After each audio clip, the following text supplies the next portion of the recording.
마지막으로 남겨서 여러분 예레미야가 끊임없이 얘기하고 하나님께서 친히 말씀하시면서 일관되게 하시는 말씀이 뭡니까? 돌아오라라는 것입니다. 회개하라는 것이죠. 그럼에도 불구하고 이스라엘 백성들은 그 말씀을 듣고도 심지어 하나님께서 높이 깃발을 들어서 그래 보여주시고도 이러한 여러 가지 사인들을 주셨음에도 불구하고 이스라엘 백성들이 회심, 회개, 회복에 돌아오지 않았다는 게 문제입니다. 이런 분명히 경로를 이탈하면 유턴해야죠. 그 스스로 길을 못 찾는데 꾸역꾸역 이 길인 것 같고 저 길인 것 같고 억지로 밀고 나가다가는 시간만 지체하다 보고 아니면 난감한 일이 벌어질 수도 있는 것 우리 일상생활에서도 경험했지 않습니까?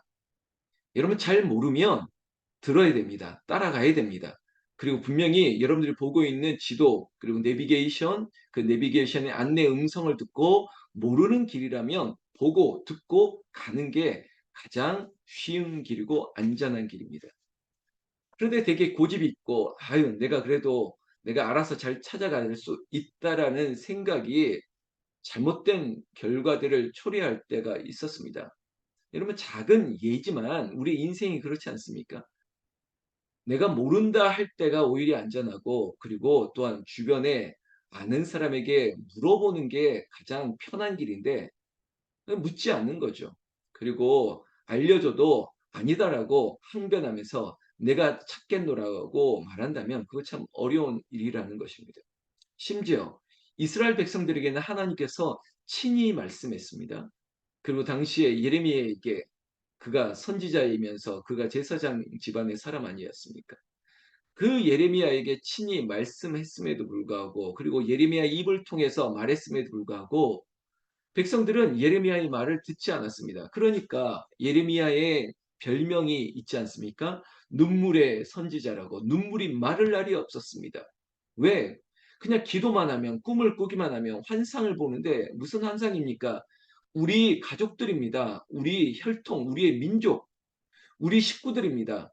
내 백성들이 멸망당할 환상을 보고 하나님께서 심지어 북쪽에서부터 남쪽으로 기울어지는 끓는 가마가 곧 덮치는 환상들을 보여줬는데 여러분 이게 뭡니까? 임박한 종말 그리고 아주 급속도로 다가오는 진노의 화살을 피하라라고 하는 이 환상에 대한 설명을 해도 듣지를 않습니다.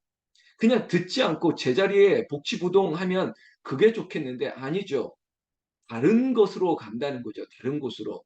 아니 다른 놈에게 찾아간다는 겁니다. 제가 우상 이방의 신들을 얘기하기 때문에 좀 이렇게 얘기하는 겁니다. 아니 바알에게 찾아갑니다. 이상한 잡신들을 찾아가서 저가 우리를 구원해냈다라고 얘기하고 거기서 경배하고 예배하는 그런 말도 안 되는 행위를 하고 있다는 것이죠. 오늘 이 예레미야 7장에 보면 이런 말씀들이 있습니다. 오늘 대표적인 구절이 될 것 같은데요.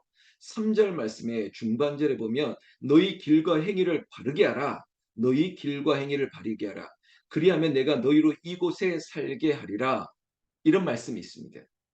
여러분 이것은 하나님의 하나님의 성읍, 이 산성의 이곳이 성전인데 이 성전을 들어가는 문을 향해서 하나님의 천사가 딱 막고 있다가 이렇게 말한다고 봅시다.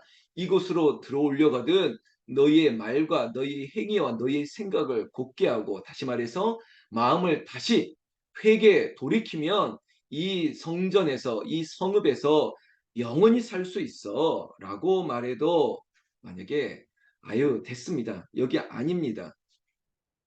4절 말씀에 이런 표현이 있거든요. 너희는 이것이 여호와의 성전이라 여호와의 성전이라 여호와의 성전이라는 거짓말을 믿지 말라.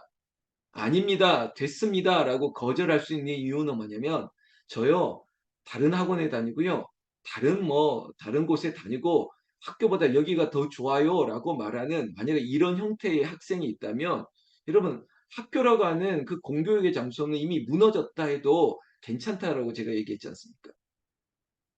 여러분 여기가 좋사오니라고 하는 우리가 여기에 대한 안일함과 여기서 그냥 편히 쉬자라는 말이 아니라 하나님의 전, 하나님의 성전, 하나님이 계신 곳이 하나님의 임재가 있는 성전임에도 불구하고 하나님이 없는 건물 안이 여기가 성전이라고 말하는 그 당시의 행태, 그들의 생각들, 이것들을 고쳐야 됨에도 불구하고 당신은, 여러분, 만약에 저 바알 신전이 여기가 성전이고 저 아세라 성전이 여기가 성전이고, 아유 뭐 굳이 그 예루살렘 성전에 갈 필요 있겠어? 아유 우리 집이 성전이야. 제가 말하는 것은 우리처럼 만인 제사장이 되어서 예배하는 이 장소의 개념이 아니라 그들이 그들만의 우상을 세우고 성전을 만들어 버렸다는 것이죠. 여러분, 결국은 이스라엘의 죄에 대한 멸망의 단초는 죄인데 그 중에서 우상 숭배고, 그 우상 숭배는 교만에서부터 시작되는 거거든요.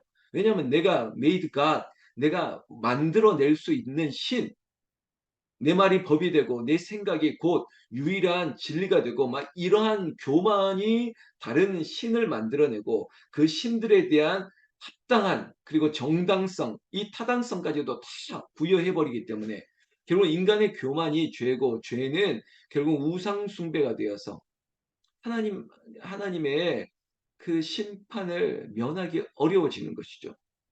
여러분, 그럼에도 하나님은 끊임없이 빈정상할만도 한데 하나님은 마치 엄포를 하시는 것 같아요. 세상에는 그런 말 있죠. 뭐 공갈포를 쏘는 것처럼. 여러 번 얘기합니다. 내가 너희를 멸망할 것이다. 너희를 심판할 것이고 내가 너희를 보지 아니할 것이야. 다시는 너희는 내 백성이 아니야. 예전에 우리 아버지도 했던, 너 이제 내 아들이 아니야. 호적에서 이름을 다 파버리겠어. 여러분, 호적에서 무슨, 호적이 땅도 아니고 뭐 팔 수 있는 것도 아닌데 뭐 그런 말을 한 적이 있는데 그거 아버지의 본심이 아니거든요. 우리 어머니가 야, 집 나가 그럴 바에는 하지 마라고 말하는 게 본심이 아니거든요. 이 말이 뭡니까? 돌아오라는 얘기고 정신 차리라는 말이고, 얘야 이렇게 살면 안 된다라고 하는 아버지 어머니의 훈계죠. 그건 징계죠. 돌이키라는 말이었던 것입니다. 하나님은 오늘 예레미야를 통해서 4절에도 거짓말을 믿지 말라. 왜? 예레미야 말고 당시의 영적 지도자들이 항상 이런 말 했거든요. 괜찮아, 괜찮아. 에이, 무슨 북쪽에서부터 무슨 공격이 있단 말이야.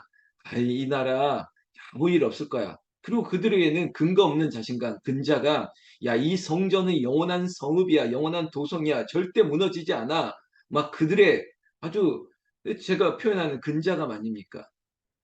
그러니까 모든 제사장, 모든 선지자들이, 야, 우리가 사는 세상에는 어려움이 없어. 그런데 우리가 근본 호우 피해를 바라보면 그런 거 아닙니까? 설마 하겠어? 설마 이 댐이, 아마 이 제방이, 이 뚝이 무너지겠어? 아유, 이런다고 갑자기 물이 차오르겠어? 괜찮겠지라고 하는 설마가, 주변에서는 괜찮아 했다가 여러분, 순식간에 삽시간에 큰 일이 벌어지면 나중에 와서 우리가 알고 있는 속담 중에 정말 뭐 잃고 뭐 고친다는 것처럼, 이게 안타까운 거죠. 근데 이스라엘 백성들, 하나님의 백성들이라고 하는 그들의 행태, 그들의 가는 길이 잘못되었다는 것입니다. 그래서 오늘 우리에게 영적 요절 말씀이 될 게 바로 3절 말씀인데, 너희 길과 행위를 바르게 하라는 것입니다. 굽은 것이 있으면 바르게 해야죠. 제가 이번 주일 설교하려고 하는 하나의 어떤 단어로 한다면, 화두가 있다면 유연성입니다. 탄성, 플렉시블한 건데, 여러분, 그러니까 꺾어지지 않습니다. 그러나 이렇게 구부러진 것 같으나 그 구부러진 것은 탄성이 있기 때문에 바로 설 수가 있어야 됩니다.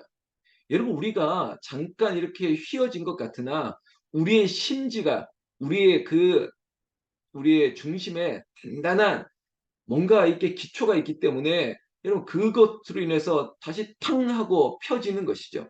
저는 우리의 믿음이 그런 것 같아요. 마치 슬럼프, 우리에게 약함, 우리에게 게으름, 피곤함, 모든 것들이 와서 우리가 쑥 구부러지는 것 같으나 우리의 중심에 있는 그 그리스도의 기초가 우리를 다시 한번 탁 하고 일어나게 하는 거죠. 여러분, 그게 저처럼 몇 대에 걸쳐서 믿음으로 살았던 집안에 가지고 있는 유전입니다. 저는 그렇게 봐요. 영적 유전이에요. 그리고 제가 가지고 있는 이 영적 자신감이 이런 거예요. 아, 예수님이 내 안에 계셔. 그래, 이렇게 되는 것 같아도 벌떡 일어날 수 있는, 마치 7번 넘어져도 8번 일어날 수 있는 것, 그 자신감이 뭐냐? 여러분 다른 것에 있는 것이 아니라 내 안에 예수 그리스도가 있기 때문에, 그리고 예수 그리스도께서 우리 주 보혜사 성령을 주셨기 때문에 그는 진리의 영이고 그는 우리에게 로이어, 막 변호사처럼 우리가 말할 거를, 우리가 대응할 것들을, 우리에게 필요한 것들을 도와주시는 분이기 때문에 여러분 어쨌든 간에 내 생각, 내 길, 나의 행동 모든 것들을 오직 십자가 주님 앞에 그걸 바르게 딱 만들어내는 거죠. 어제 말씀 이사야 26장에도 그런 말씀이 있었죠. 심지가 견고한 거요. 그래, 겉으로 봐서는 뭐 별거 아닌 것 같이 보일지 모르겠지만 우리의 중앙에는 그리스도 십자가로 딱 세워져 있기 때문에 견고하게 서 있다는 거죠. 그래서 우리의 가는 길, 우리의 모든 행동 하나하나까지도 주님께서 지켜주시고 주님 안에 있으면 안전하게 될 것이다 라고 하는 것이 우리의 믿음이 된다는 것입니다. 그렇다면 여러분 분별의 영이 있어야죠. 어제도 한 집사님이 우리 그 여전사님 좋으신 분이라고 불쌍하지 않냐고 도와줘야 된다고 막 그러시길래 인간이 불쌍하지 않은 사람 어디 있겠습니까? 저 되게 불쌍한 사람이거든요. 다 불쌍해요. 그렇지만 여러분 그렇지 않은 거에 대한 더 큰 것들을 명확한 것들을 팩트를 알아야 되는데 그저 품을 수는 없지 않습니까? 여러분 제가 어제 짐 싸들고 왔다고 여기서 주무세요라고 열어주는 게 맞습니까? 여기에 몇 분 있는데 뭐 황건사님 전화번호 이제 오래전에 계셨던 분들 전화번호 주로 물어보던데 뭐 달라는 거예요. 근데 안 줬죠. 그거 줘야 되는 겁니까? 아니죠. 우리가 로마서 말씀도 봤지만 선한 데는 그리고 악한 데는, 여러분 악한 데는 어떻게 그리고 선한 데는 지혜롭고 막 이런 거지 않습니까? 여러분 때로는 미련하게 이거 아닌 것 같으면 아니에요라고 하고 밀어내고 나 몰라요 하고 미련스럽게 그거에 대해서 이렇게 결별할 수도 있어야 되는데 모든 것들을 친절하고 모든 것들을 용서하라는 말 아니지 않습니까? 오늘 말씀 우리가 꼭 영적 교훈을 삼았으면 좋겠습니다. 여러분 7절 말씀 보십시오. 내가 너희를 이곳에 살게 하리니 곧 너희 조상에게 영원 무궁토록 준 땅이니라. 여러분 하나님의 땅, 하나님의 영역, 그 성전에서, 그 성전이 물리적인 건물이 아니라고요. 오직 여호와를 신뢰하는 자, 하나님을 영원히 의지하는 자, 그리고 저기가 성전이다, 저기가 성전이다라고 하는 거짓말에 대해서 분별을 할 수 있는 사람, 그리고 하나님께서 이곳에 머무르라라고 말하는 그 말씀을 우리가 듣고 하나님이 예비하신 그 성읍에서 영원히 살자라는 것입니다. 여러분 오늘 말씀 이거예요. 앞뒤 많은 얘기가 있는 것 같지만 결국은 우리가 순종으로 하나님의 말씀을 그 성전 문지개 같은 마치 하나님의 천사가 딱 서서 누구의 말을 들을 것입니까? 이곳에 안전하게 거하기를 원한다면 들어오기 전에 이곳에 오기 전에 여러분들의 길과 행위를 먼저 바르게 하십시오. 여러분 지금 우리의 시대는 회개입니다. 하나님 내 마음을 새롭게 하여 주시옵소서. 그리하여 주님 가신 길을 내가 따라가겠나이다. 그 결단과 그 실천이 저와 여러분들에게 있기를 우리 주 예수님의 이름으로 축원합니다. 축원합니다. 기도하겠습니다.